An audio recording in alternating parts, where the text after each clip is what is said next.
আপনি কিছুক্ষণ আগে দেখলাম এখানে আপনি বক্তব্য দিলেন সভাপতির পক্ষ থেকে।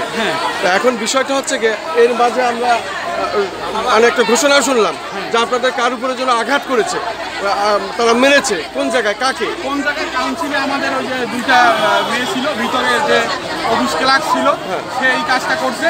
যাক, আমরা এটা আপাতত স্থগিত করছি, কারণ এই সময় যদি আমরা এটা অ্যাকশন নিতে চাই তাহলে গ্যাঞ্জাম বেঁধে যাবে। কারণ আমরা এখানে ভাই গন্ডগোল করতে আসি নাই, এটা আমাদের রুজি রুটির ব্যাপার।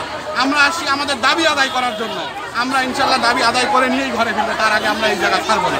কত হাজার নার্স আছে আপনাদের সারা বাংলাদেশে? সারা বাংলাদেশে আমাদের প্রায় 8,000 সামথিং আছে, আর আমরা কার্ড প্রত্যাশী আছি প্রায় 3200 জন এখানে। এবং এখানে উপস্থিত আছে আমাদের কার্ডধারী এবং যারা ট্রেনিংয়ের অপেক্ষারত যে 1700 জন আছে, তারাও আসছে।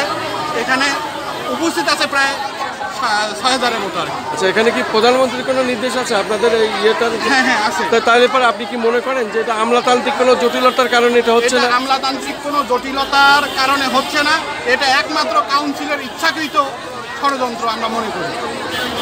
আপনার নাম পরিচয়টা একটু বলুন। আমার নাম হচ্ছে মোহাম্মদ আলমগীর কবির রানা, সভাপতি সোনার বাংলা নার্সেস অ্যাসোসিয়েশন, কেন্দ্রীয় সংসদ, ঢাকা। আপনারা, আমরা দেখতে পাচ্ছি আরও অনেকে এখনও আসছেন। মোটামুটি এই যে নার্স, বেশিরভাগই আমরা দেখতে পাচ্ছি এখানে নারীরা বেশি, মানে নারীর সংখ্যা বেশি। কিন্তু এখানে ছেলেদের সংখ্যা কি পরিমাণ? ছেলেদের সংখ্যা আসলে আপনারা জেনে থাকবেন যে মানে প্রত্যেকটা কলেজে 50টা করে সিট থাকে, সেক্ষেত্রে 5% ছেলেদের কোটা থাকে, এই জন্য ছেলেদের সংখ্যা কম। অনেক অনেক ধন্যবাদ এই সংক্ষিপ্ত সাক্ষাৎ দেওয়ার জন্য। ধন্যবাদ আপনাকে।